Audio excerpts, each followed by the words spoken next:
दोस्तों आज मैं लेके आया हूँ एक खौफनाक जापानीज हॉरर मूवी जो काफी ज्यादा अच्छी और बहुत ज्यादा डरावनी थी। मूवी का नाम है कोदोमो सुखाई, जिसके अंदर हम देखेंगे एक श्राप को जो उन बड़े लोगों को लगेगा जो बच्चों को अच्छे से ट्रीट नहीं करते। तो आप लोग वीडियो को पूरा लास्ट तक देखना। चैनल पे नए हो तो चैनल को तुरंत के तुरंत सब्सक्राइब कर दो और वीडियो को लाइक कर दो, क्योंकि अब हम देखने जा रहे हैं कोदोमो सुखाई मूवी की एक डिमोनिक डरावनी कहानी।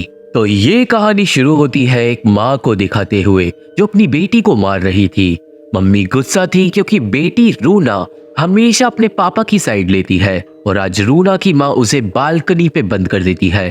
थोड़ी देर बाद जब रूना की माँ बालकनी पे आकर चेक करती है तो रूना गायब हो चुकी थी, जिससे उसकी माँ के होश उड़ जाते हैं।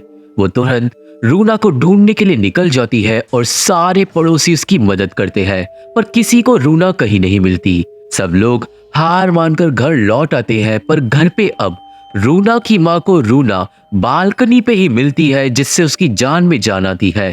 पर वो कंफ्यूज हो गई थी क्योंकि पहले रूना वहां पे नहीं थी। अब उस शाम को रूना की माँ अपनी बेटी को पूछती है कि तुम छुप क्यों गई थी, पर रूना जवाब नहीं देती और वो उसके बदले अपनी माँ को कोई चीज देती है।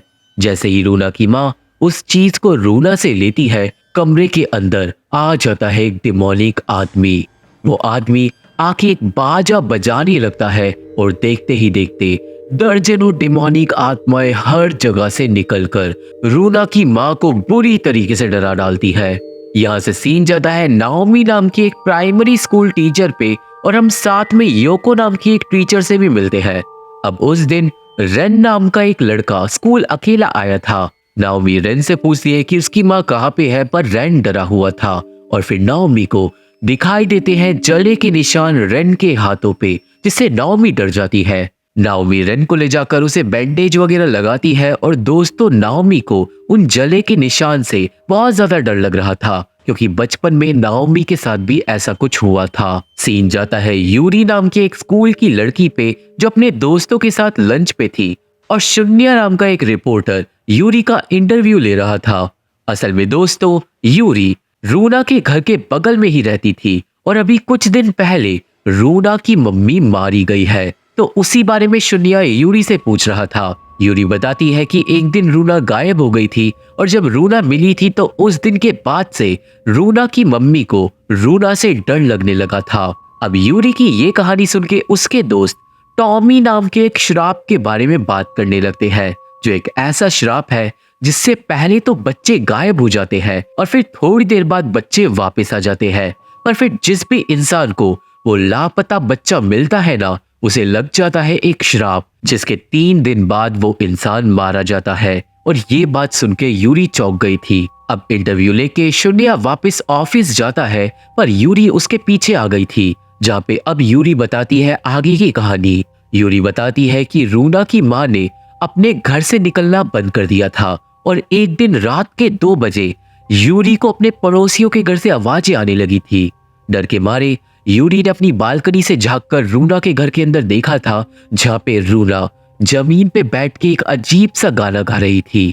रूना की हालत बहुत ज्यादा डिमोनिक थी और तभी यूरी को मिली थी रूना की माँ की डिमोनिक लाश, जिसे किसी ने कैंची मुंह में घुसाकर मार डाला था। यूरी शून्य को बताती है कि ये सब रूना के गायब होने के बिल्कुल 3 दिन बाद हुआ था, जिससे अब यूरी को लग रहा है कि टॉमी के श्राप वाली बात सच है। अब इसके बाद शून्य को अपने ऑफिस की बिल्डिंग में एक जोकर मिलता है, और वो जोकर था शून्य का एक पुराना दोस्त कोंदो। कोंदो ने असल में बिल्डिंग के अंदर ही एक अपनी नई दुकान खोली थी, जिसे वो शून्य को दिखाने ले जाता है।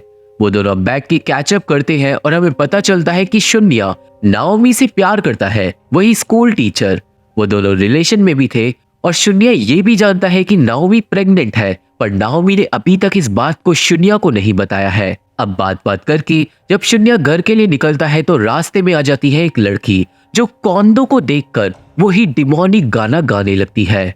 कोंदो उस गाने से डर के वहां से चले जाता है, जिसके बाद शून्य चुपके से उस लड़की के गाने को रिकॉर्ड कर लेता है ताकि वो आगे इन्वेस्टिगेशन कर सके। सीन जाता है नाओमी और योको पे, जो अभी भी स्कूल में थे, क्योंकि रेन की माँ अभी तक रेन को लेने नहीं आई थी।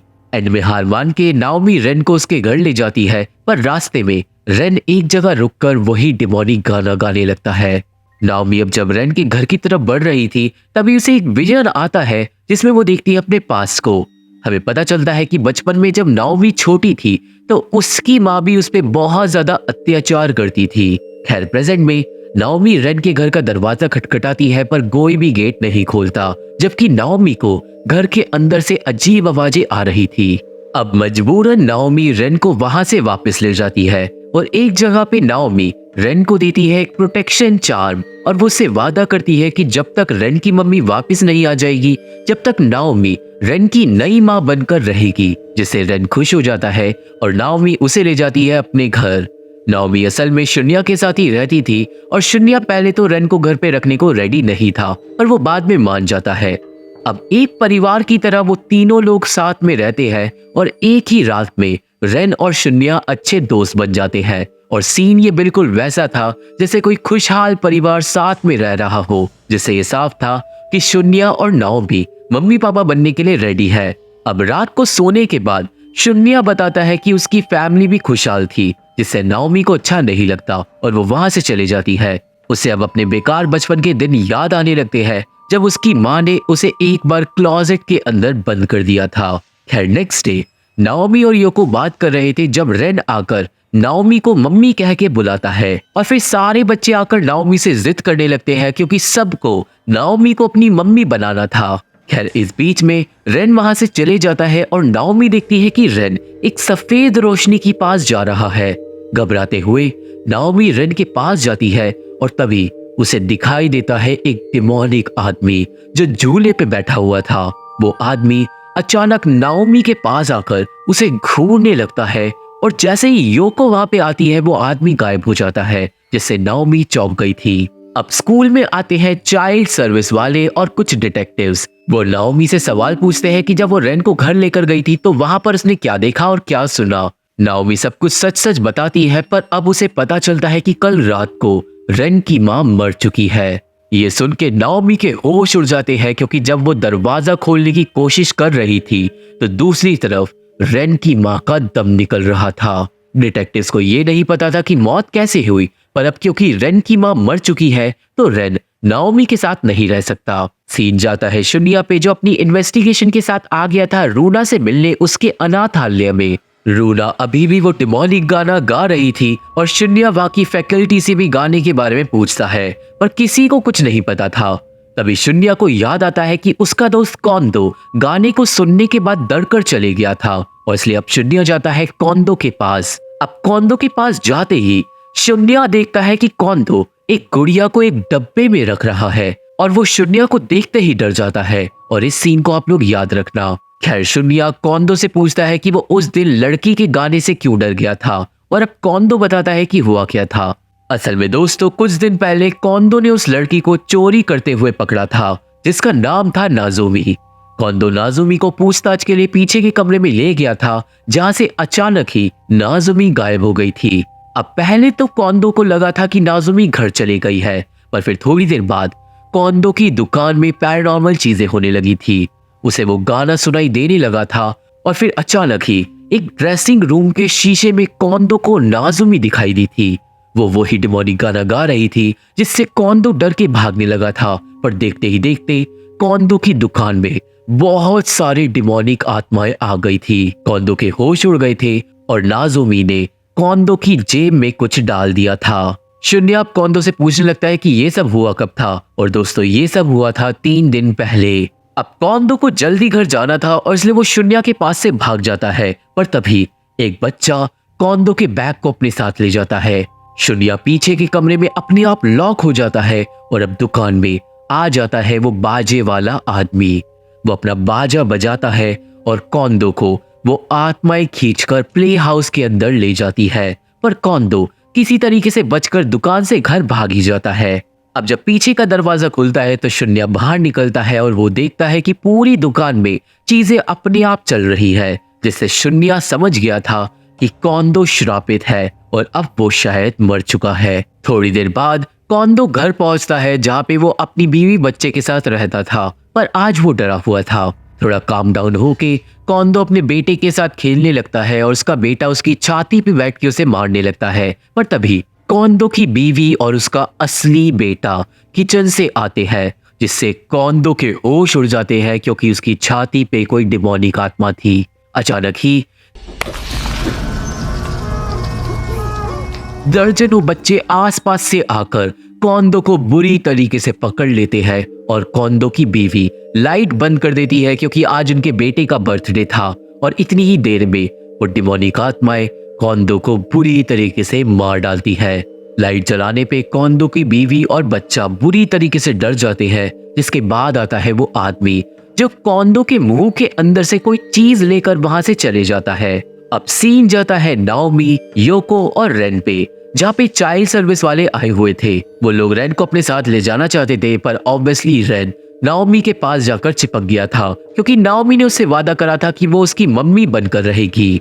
नाओमी को अब अपना वादा मजबूरन तोड़ना पड़ता है, जिससे रेन का दिल टूट जाता है और चाइल्ड सर्विस वाले रेन को अपने साथ खींच कर ले जाते हैं।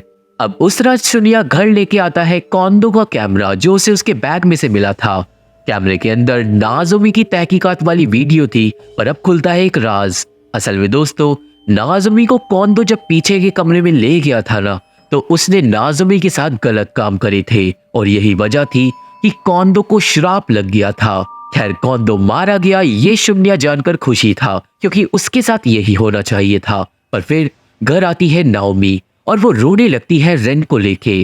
वो सारी कहानी शुनिया को बताती है और कहानी सुनने से ये शुनिया समझ जाता है कि रेन ने अपनी माँ को श्राप दे दिया होगा और इसलिए ही वो मारी गई। थोड़ी देर बाद अब शुनिया फिर से उस डिमोनिक गाने को डीकोड करने की कोशिश करने लगता है और वो गाना सुनते सुनते नाओमी भी उस गाने को गुनगुनाने लगती है, जिससे शुनिया चौंक जाता है क्योंकि नाओमी को वो पूरा गाना याद था। नाओमी भी चौंक जाती है क्योंकि उसे खुद याद नहीं था कि वो गाना वो जानती कैसे है। और वहीं दूसरी तरफ चाइल्ड सर्विस वालों की गाड़ी में आ जाता है वो डिमोनिक आदमी रेन के पास। अब आगे नाओमी की हेल्प से शुनिया उस गाने की लिरिक्स को लिख लेता है जिसमें एक सर्कस का नाम था, कामिनोगो सर्कस। शुनिया तुरंत इंटरनेट पे सर्च करता है और अब उन्हें पता चलता है कि कामिनोगो सर्कस बहुत पहले जलकर खाक हो गया था और इस गाने का ओरिजिन जरूर उसी सर्कस में है। शुनिया अब सारी श्राप वाली बातों को नाओमी को समझाता है, पर नाओमी श्राप पे यकीन नहीं करती और तभी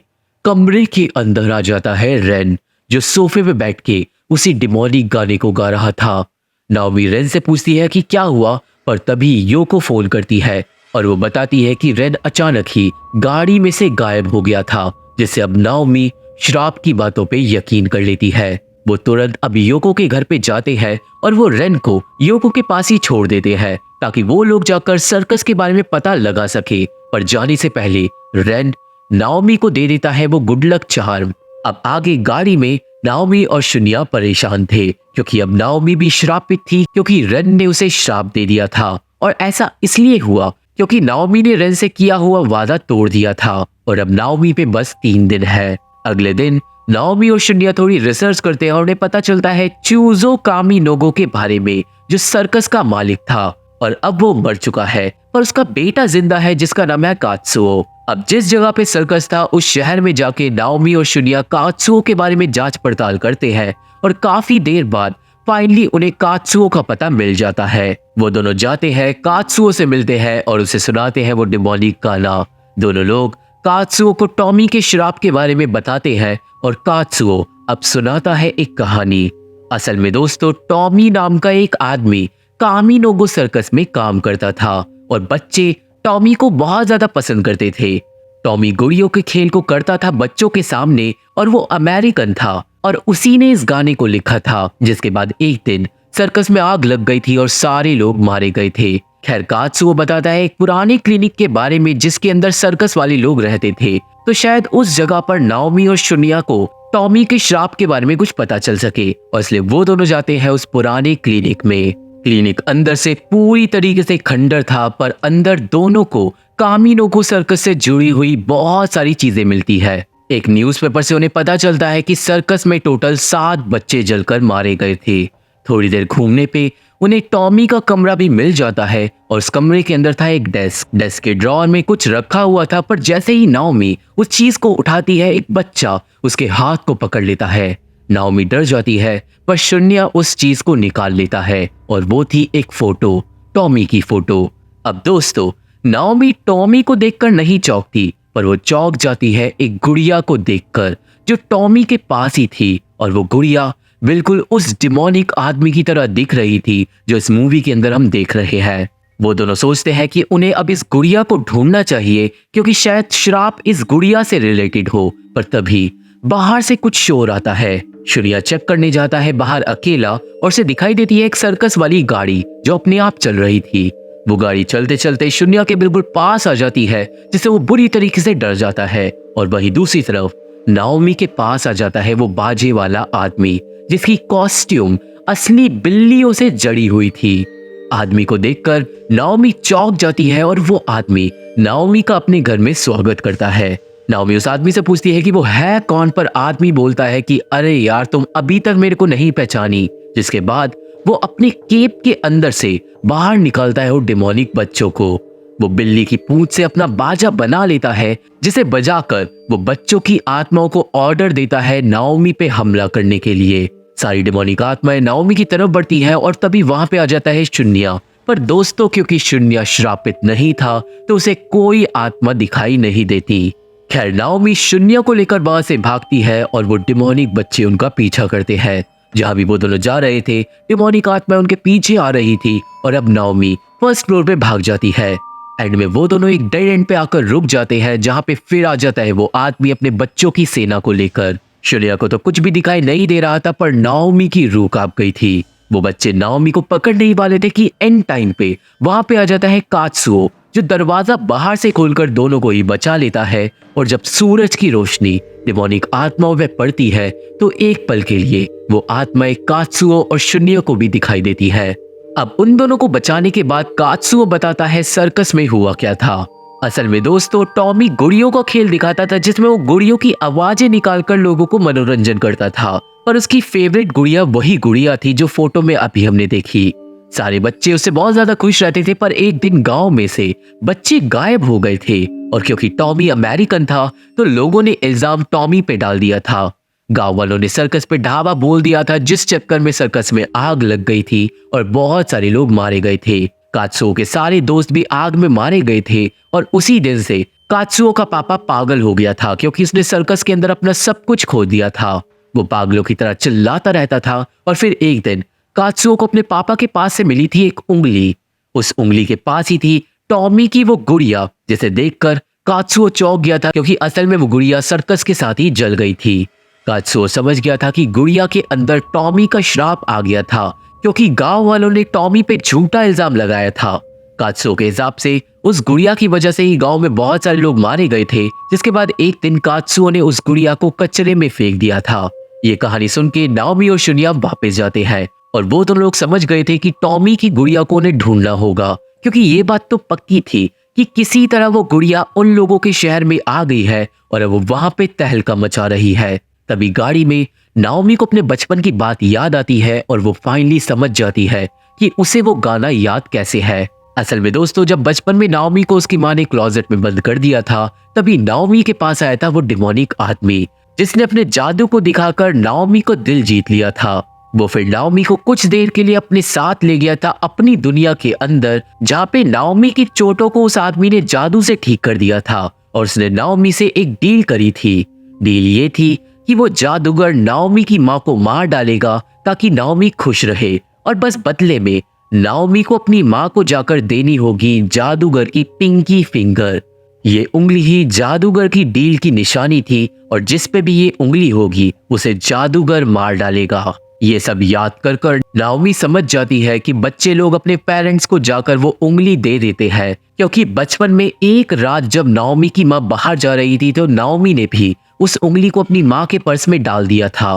पर उसी रात को नाओमी की माँ ने नाओमी से वादा करा था कि वो अगले संडे को बैठकर उसके साथ मूवी देखेगी। मतलब दोस्तों, नाओमी की माँ उससे इतनी भी ज्यादा नफरत नहीं करती थी, पर बहुत देर हो चुकी थी क्योंकि नाओमी ने अपनी माँ को श्राप दे दिया था। प्रेजेंट में नाओमी समझ जाती है कि उसकी माँ उसकी ही वजह से मारी गई और फिर उसे याद आता है कि रेन ने उसे वो चार्म दिया था।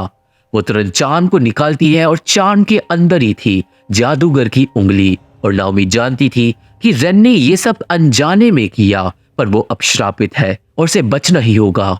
नाओमी की हिम्मत टूटने लगती है, पर शून्य उसे कंफर्ट करता है और वो उसे ये भी बता देता है कि वो जानता है कि नाओमी प्रेग्नेंट है। शून्य नाओमी को दिलासा देता है कि वो उसे कभी भी नहीं छोड़ेगा और वो उसे इस श्राप से भी बचा लेगा। यहाँ पे अब नाओमी भी अपने बचपन की कहानी के बारे में शून्य को बता देती है और पास में हम लोग नाओमी की माँ की डिमोनिक लाश को भी देख पाते हैं, जिसे जादूगर ने मार डाला था।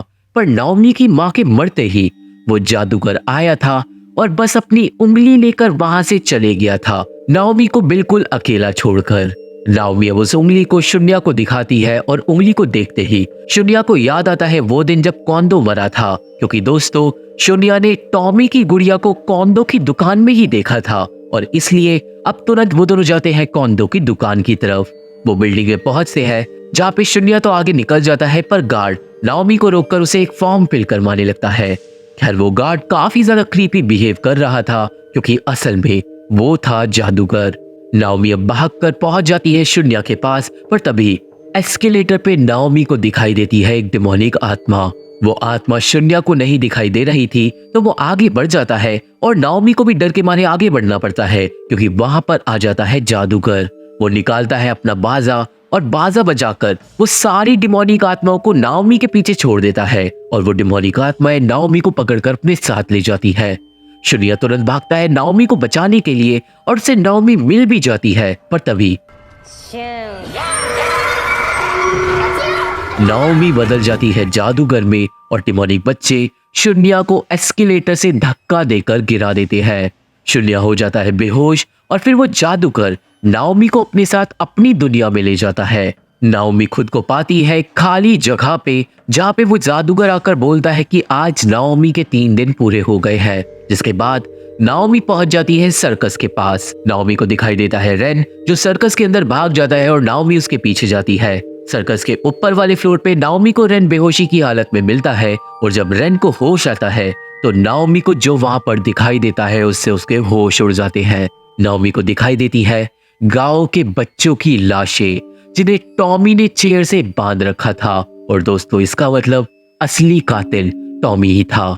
टॉमी ने ही गांव के बच्चों को चुराया था और उसने उन्हें मारकर गुड़ियाओं की तरह रख लिया था। पर इतनी ज्यादा बदसलूकी को देखकर टॉमी की वो जो गुड़िया थी ना, उसमें जान आ गई थी। तभी सर्कस पे गांव वालों ने आकर हमला कर दिया था और टॉमी को मजबूरन उन लाशों को जलाना पड़ा था। टॉमी की गुड़िया टॉमी को बार बार बोल रही थी कि प्लीज ऐसा मत करो, पर टॉमी ने आग लगा दी थी।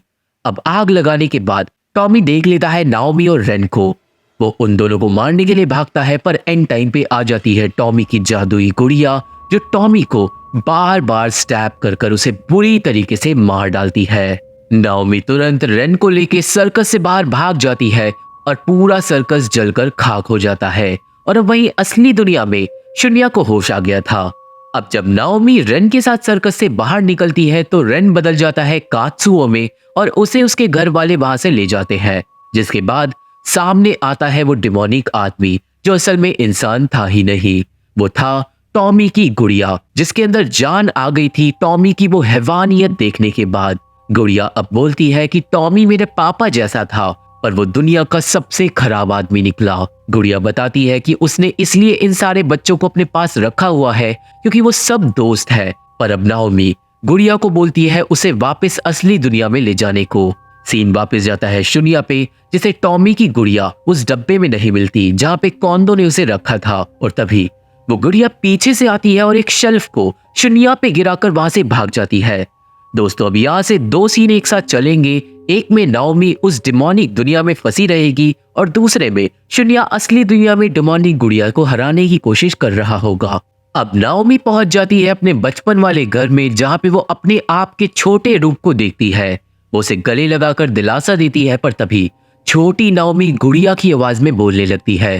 वो डिमोनिक होके बड़ी नाओमी को रोने के लिए बोलती है क्योंकि उसकी वजह से उसकी माँ मारी गई। पर अब छोटी नाओमी उठा लेती है नाओमी की माँ की लाश को और वो लाश बोलती है, कि बेटा मुझे माफ कर दो, मैं मूवी देखने नहीं आ पाई क्योंकि तुम मुझे मारना चाहती थी। डर के मारे अब नाओमी भागती है, पर अब हर जगह से वो बच्चे आ जाते हैं। वो सीढ़ियों से नीचे उतरती है पर उसकी डिमोनिक माँ उसे पकड़ लेती है। किसी तरीके से नाओमी अपनी जान बचाकर भागती है, पर घर से निकलते ही उसके होश उड़ जाते हैं क्योंकि नाओमी को मिलते हैं वो सारे लोग जिन्हें अभी तक गुड़िया ने मार डाला था। सीन जाता है शुनिया पे, जो उस गुड़िया को ढूंढ रहा था, और एंड में उसे वो गुड़िया एक शेल्फ पे मिलती है। पर जैसे ही वो गुड़िया को उठाता है, गुड़िया उसे लात मारकर भाग जाती है। गुड़िया जाकर बैठ जाती है फ्रंट डेस्क पे और वो शुनिया से पूछती है कि मैं तुम्हारी कैसे मदद कर सकती हूँ। यहाँ पे वो दोनों बड़ी फनी बातें करते हैं, पर एंड में उनकी बातें डिमोनिक हो जाती है और एक बार फिर से गुड़िया वहां से भाग जाती है। वही अननोन दुनिया के अंदर अब नाओमी डरते डरते आगे बढ़ती है और से रूना की मम्मी, कॉन्दो, रेन की माँ सब लोग दिखाई देते हैं। जिसके बाद आती है वो गुड़िया। गुड़िया बोलती है कि ये आत्माएं अब मेरे बच्चों के लिए खिलौना है, और फिर सारी डिमोनिक बच्चे आकर नाओमी को चारों ओर से घेर लेते हैं क्योंकि वो लोग नाओमी के साथ भी खेलना चाहते थे। गुड़िया अब रेन को भी असली दुनिया से पकड़कर वहां पे ले आती है और वो नाओमी को बोलती है कि रेन यहाँ पर ज्यादा खुश रहेगा क्योंकि असली दुनिया में उसका कोई भी नहीं है। नाओमी गुड़िया को रेन को छोड़ने के लिए बोलती है और फिर नाओमी रेन से माफी मांगने लगती है और वो उसे समझाती है कि वो उसकी मम्मी क्यों नहीं बन सकती, पर इसका मतलब ये नहीं कि वो उसे प्यार नहीं करती। और एंड में रेन नाओमी को माफ कर देता है, जिससे डिमोनिक बच्चों की आंखें नॉर्मल हो जाती है। नाओमी से रेन जाकर अब वो चार्म वापस ले लेता है और उसके अंदर से वो उंगली को निकालकर वापस जोड़ देता है गुड़िया के हाथ में, जिससे गुड़िया के होश उड़ जाते हैं। सारे बच्चे गुड़िया पे ही चिपक जाते हैं क्योंकि श्राप का असर अब उल्टा हो जाता है। पर तभी वहां पे आ जाता है कात्सुओ।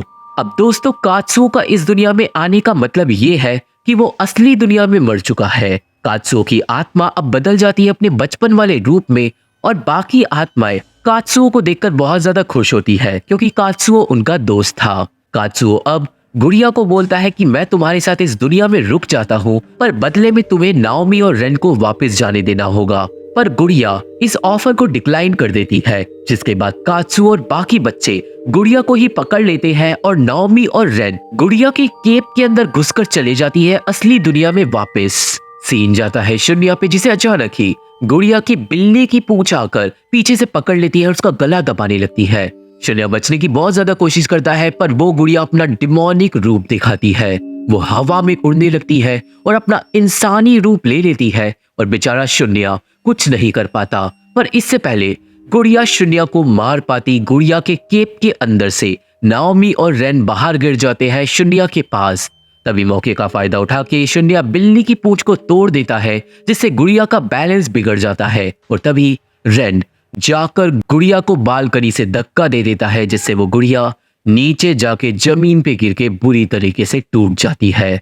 शुनिया, रेन और नाओमी मरी हुई गुड़िया के पास जाकर उसे चेक करते हैं और दोस्तों, वो गुड़िया असल में अपने इंसानी रूप में ही टूट गई थी, जिससे ऐसा लग रहा था कि किसी ने किसी इंसान के टुकड़े कर दिए हो। पर रेन उस गुड़िया के हाथ को उठाकर उसकी पिंकी फिंगर को बाहर निकाल लेता है, जिससे गुड़िया वापस नॉर्मल हो जाती है। मतलब सारा का सारा श्राप उसी पिंकी फिंगर के अंदर था। गुड़िया फाइनली टूटकर खत्म हो गई थी और ये श्राप फाइनली खत्म हो गया था। पर नाओमी ये जानती थी कि जो उस गुड़िया ने किया वो भी गलत नहीं किया, उसे तो बस बच्चों की मदद करनी थी। अब सीन कुछ महीने आगे जाता है, जहाँ पे नाओमी ने रेन को अडॉप्ट कर लिया था और वो अब माँ भी बनने वाली थी। वो लोग अपना घर शिफ्ट कर रहे थे और उन्होंने डिमोनिक गुड़िया को भी लपेटकर अपने पास ही रखा हुआ था ताकि वो कहीं और तहलका ना मचाए। बट इन दी एंड हम लोग फॉलो करते हैं रेन को। रेन कहीं दूर घर में जाता है और वो गुड़िया की पिंकी फिंगर को रख देता है एक अपार्टमेंट के सामने। रेन वहां से चले जाता है, जिसके बाद घर से निकलता है एक घायल बच्चा जो उस उंगली को अपने साथ ले जाता है। मतलब दोस्तों, उस बच्चे को भी मदद की जरूरत थी और रेन ने उसकी मदद तो कर दी, पर अब ये श्राप फिर से आजाद हो जाएगा और मूवी यहीं पे खत्म हो जाती है। तो ये थी एक्सप्लेनेशन कोदोमो सुकाई मूवी की, और मुझे आशा है कि आप सभी को मूवी समझ आ गई होगी और मेरी वीडियो पसंद आई होगी। ये मूवी देखनी है तो मेरा टेलीग्राम चैनल ज्वाइन करना होगा।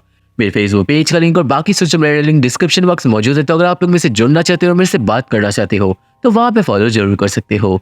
वीडियो पसंद आई है तो वीडियो को लाइक करके चैनल को सब्सक्राइब करके हमारा सपोर्ट जरूर करना, क्योंकि इन्हीं चीज़ से हमें हेल्प मिलती है। और अब मैं आप लोगों से मिलता हूँ अपनी अगली वीडियो में, तब तक के लिए थैंक यू, बाय बाय।